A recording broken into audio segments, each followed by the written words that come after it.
Pouvoir commencer si ça vous va. Donc enchantée, moi je m'appelle Clotilde Samzin. Ça fait 2 ans que je travaille chez Carbo et du coup, je suis, spécialiste bilan carbone et aujourd'hui, on a 20 minutes pour décrypter, le secteur du textile. N'hésitez pas à poser vos questions dans le chat et dans tous les cas, on vous enverra également la présentation, a posteriori. Eh ben, c'est parti. Alors, avant de commencer, petit rappel de qui nous sommes chez Carbo. Donc, Carbo, on est une solution web des références en France pour mesurer, réduire et valoriser l'impact carbone des entreprises. On a comme mission d'accélérer la prise de conscience écologique pour réduire dès maintenant notre empreinte carbone. Et pour vous donner quelques chiffres, on a du coup sensibilisé plus de 1 million de personnes par nos contenus. On a accompagné un petit peu plus de 1000 entreprises sur le sujet du bilan carbone et des ACV. Et on a évité plus d'1 million de tonnes de CO2 grâce à l'utilisation de nos services. Alors, aujourd'hui, avant de rentrer un petit peu dans le secteur du textile, on vous proposait de regarder un petit peu la répartition des émissions carbone par catégorie, par secteur. Donc là, on a plusieurs secteurs, hein, tech data, conseil stratégie, finance assurance, industrie dont logistique. Et ce qu'on regarde, hein, ce qui est assez intéressant, c'est que les émissions les plus importantes sont notamment sur les achats et les supports. Voilà, donc au global, surtout, ça représente 40% aujourd'hui des émissions. Si on regarde un peu plus dans le détail sur le textile, aujourd'hui, le secteur du textile, ça représente 944 millions de tonnes de CO2 émises en 2023 et ça représente environ 1,78% des émissions mondiales de gaz à effet de serre. Aujourd'hui, les grandes tendances de production et de consommation, on voit que la production mondiale de fibres textiles a presque doublé depuis 2020 et pourrait continuer d'augmenter jusqu'en 2030 sans changement de trajectoire. En parallèle, on voit que la durée d'usage des vêtements diminue, ce qui augmente forcément l'empreinte carbone par usage. Si on regarde un petit peu plus l'origine des émissions dans la chaîne textile, on voit que 55% des émissions proviennent directement du traitement du textile, donc la teinture, le lavage, les finitions, et 22% proviennent de la culture et l'extraction des matières premières, le coton, le polyester, etc. Alors, si on se met un petit peu plus dans la peau d'un consommateur direct, donc aujourd'hui, sur l'empreinte carbone personnelle, la consommation représente 22% de notre empreinte carbone. Et si on zoome sur la consommation, on voit que l'habillement représente 6% de ces 22%. Donc là, que ce soit à titre entreprise ou à titre personnel, on voit que vraiment le secteur du textile a quand même un gros impact aujourd'hui sur les émissions de gaz à effet de serre.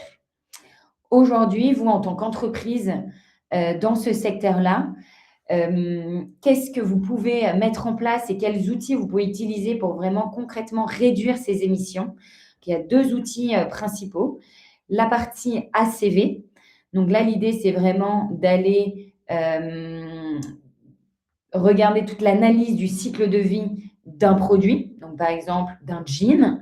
Et là, on va aller regarder du coup l'extraction des matières premières, la production, on va prendre en compte également le transport, que ce soit en aval et en amont, l'usage par le consommateur, donc combien de temps le consommateur va utiliser ce jean, et également sa fin de vie, comment il va recycler ce jean. Donc là, l'idée, c'est vraiment de faire un focus sur la mesure d'impact d'un produit ou d'un service spécifique. Mais là, du coup, dans le textile, ça va être vraiment d'un produit. Les méthodologies qui sont utilisées, ça va être les normes ISO 14040 et ISO 14044. Un des objectifs, ça va être du coup de pouvoir identifier des leviers de réduction sur un produit précis et d'aller du coup vers de l'éco-conception. Le deuxième outil, qu'on va pouvoir, du coup, utiliser, c'est le bilan carbone.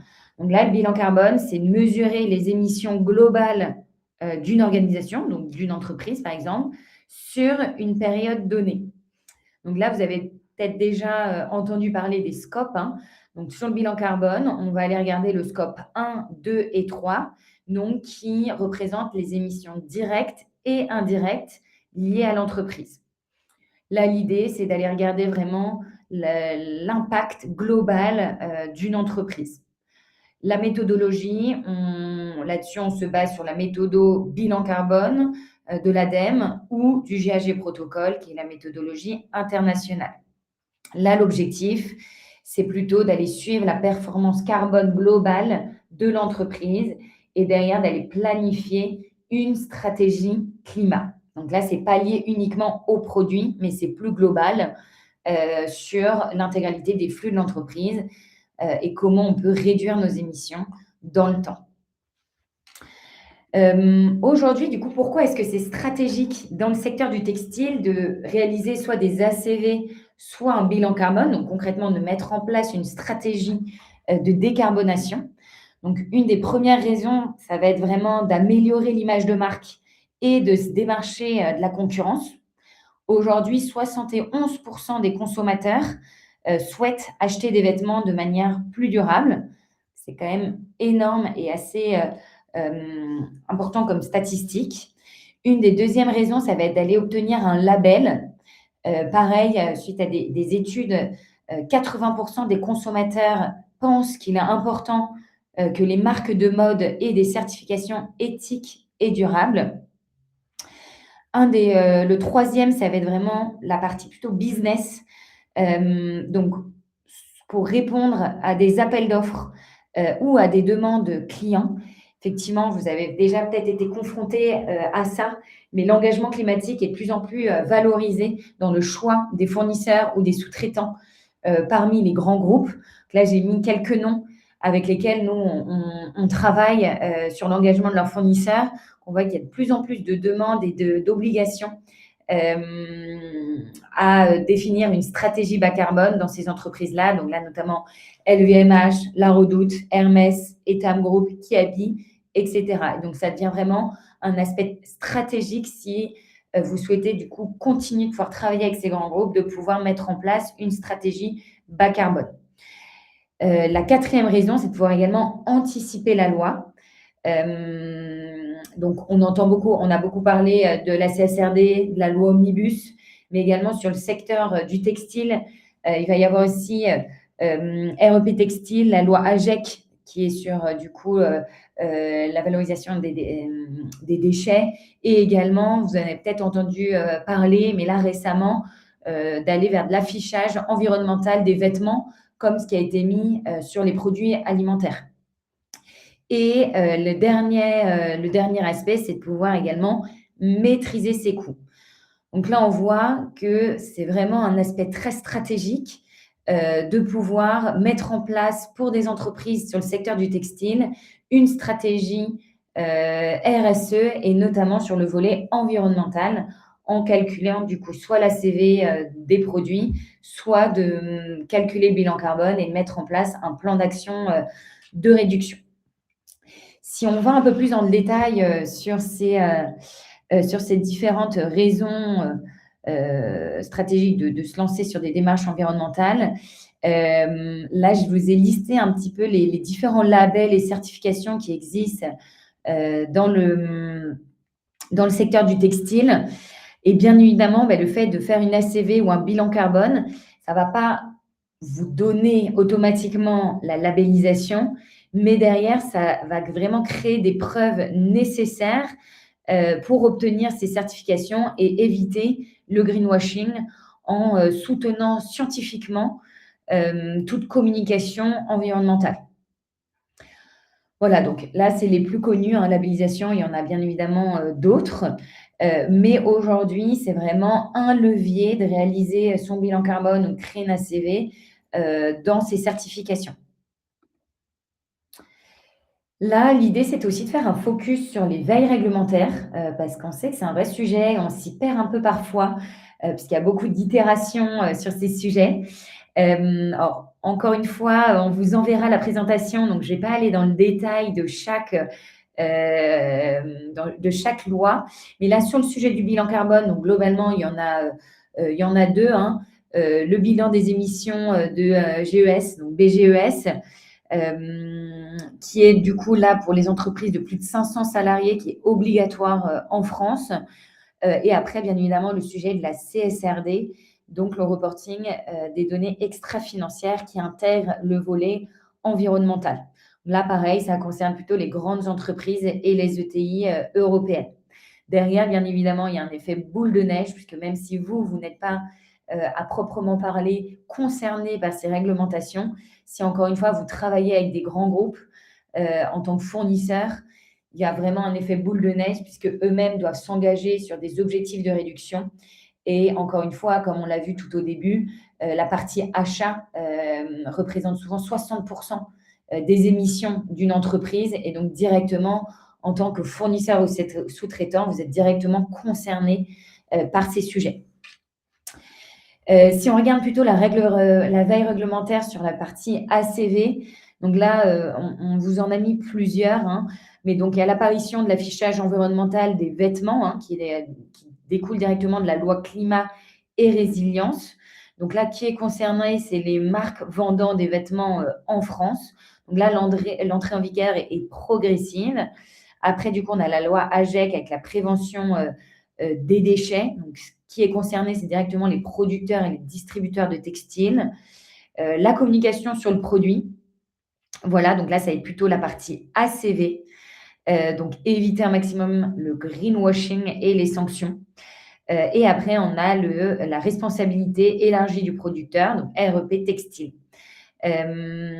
Voilà, donc ça, encore une fois, je ne vais pas aller très dans le détail parce qu'on est sur un format assez court, mais encore une fois, avec grand plaisir, si ça vous intéresse d'aller plus loin, n'hésitez pas, vous pourrez prendre rendez-vous pour aller un peu plus loin sur ces sujets et on vous partagera la présentation. Là, pour mettre aussi un petit peu en lumière, on voulait vous partager un témoignage d'une entreprise dans le textile qu'on a pu accompagner, donc qui est Balzac Paris. C'est une entreprise dans le textile qui a été créée en 2014, une aventure du coup familiale, qui ont lancé une marque TRP, donc toujours plus responsable, qui du coup porte l'ultime conviction qu'il est possible de faire des vêtements, des marques éco-friendly et de pouvoir toujours s'améliorer. Donc là, on a un témoignage de Chrysoline, hein, qui a créé l'entreprise. Donc, pourquoi calculer le bilan carbone et quels enseignements ils ont pu en tirer du bilan carbone? Donc, ce qu'elle disait, c'est vraiment une part importante de leur engagement RSE. Il était pour eux important de connaître l'impact réel afin justement derrière de mettre des actions très concrètes à impact positif. Et suite au calcul de leur premier bilan carbone, ils ont constaté que la majeure partie de leurs émissions provenaient de la fabrication de leurs produits, ce qui n'est pas non plus, voilà, ce qui est assez normal. Et donc, derrière, ça a découlé vers le calcul d'ACV pour déterminer une stratégie d'éco-conception sur 5 ans afin de diminuer leur impact carbone. Après, il y a d'autres actions également qu'ils ont mis en place au-delà de la production. Par exemple, tout ce qui va être sujet des transports, donc tout leur shooting, tous les transports liés à leur shooting vont être faits exclusivement en train, etc. Et après aussi, tous les contenus vidéo sur leur communication, donc sur Instagram, TikTok, etc., de réduire le temps de visionnage, justement pour avoir un impact environnemental fort là-dessus. Donc, le mot de la fin, l'outil imaginé par Carbo est simple à prendre en main. L'idée, c'est vraiment de pouvoir vous accompagner pas à pas dans la réalisation du bilan carbone et donc que chaque entreprise puisse être sensibilisée aux enjeux RSE et puis de pouvoir agir directement sur l'impact carbone. Donc là, il est disponible ce témoignage sur notre site internet, donc n'hésitez pas à aller le consulter. Là, j'ai pris que les éléments les plus importants, mais vous pouvez cliquer directement sur le lien. Derrière, aujourd'hui, chez Carbo, donc nous, on a pu accompagner différentes marques sur le textile. Donc là, je vous ai mis nos références Donc, on a pu accompagner Gérard Darel, Isée, Rive Droite, Guy Cotten et bien d'autres. Ça, pareil, n'hésitez pas à prendre rendez-vous si vous voulez qu'on vous partage d'autres retours d'expérience d'entreprises qu'on a pu accompagner dans le textile.